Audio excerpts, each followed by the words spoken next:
NPN transistor, बाप रे, electron मतलब चार्ज दिया ला बच्चों, यहाँ पे चार्ज जो है हमारे पास, चार्ज जो है वो 200 इलेक्ट्रॉन वोल्ट है।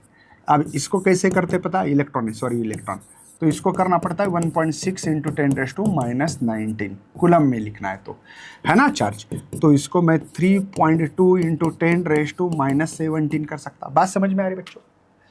ये 10⁻² कहाँ गए, ये 10⁻² है, 2 इंटू 10⁻² किया मैंने, उसको मान लेते ना, चलेगा ये, चलिए कुलम में आ गया। टाइम जो है बच्चों मेरे पास वो है 10⁻⁻8 सेकंड। कैसा, if 1% electron lost in base, आपको मैं बता दूं कि यहाँ पे एनपीएन ट्रांजिस्टर है हमारे पास, एनपीएन, ये शायद पता ही होगा आपको कि भाई इसको इमीटर कहते हैं, ये इमीटर करंट होता है, अंदर जाता है, ये बेस करंट होता है, और ये यहाँ से कलेक्टर करंट है, ठीक है, ओके। यहाँ पे ऐसा करंट हो सकता है, जो भी यहाँ से अंदर आ रहा बाहर आ रहा है वो ध्यान मत रखना, लेकिन यहाँ पे मैं IE is equal to IC plus IB लिखते हैं, पता है आप लोगों को?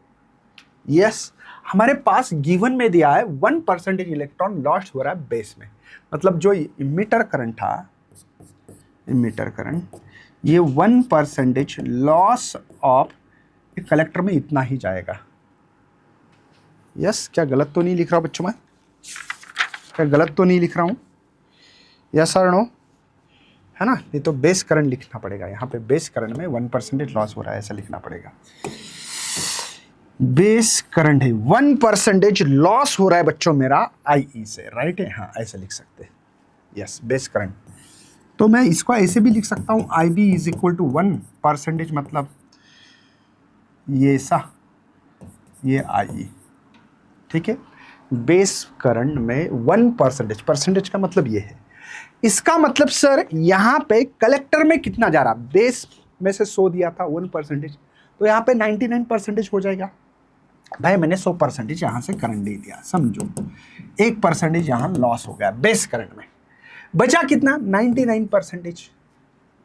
अब समझ रहे हो, मतलब जो कलेक्टर करंट है वो कलेक्टर करंट है बेटा 99% ऑफ इमीटर। उम्मीद कर रहा हूं बच्चों सबको समझ में आ रहा है, समझ में आ रहा है। ये 1% लॉस हो गया था यहाँ, तो IB करंट निकाला।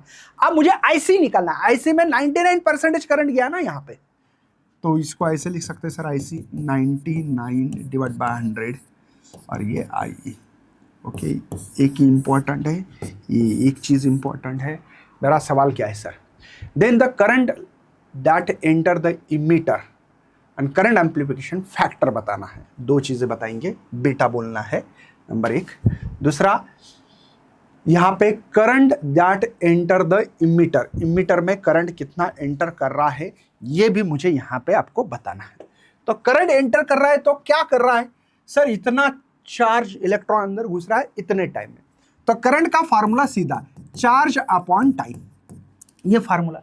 लेकिन ये किस में एंटर कर रहा है, इंटर कर रहा है इमीटर से, मतलब यहां से करंट कर रहा है इंटर, तो ये IE जो इंटर कर रहा है बेटा चार्ज अपॉन टाइम।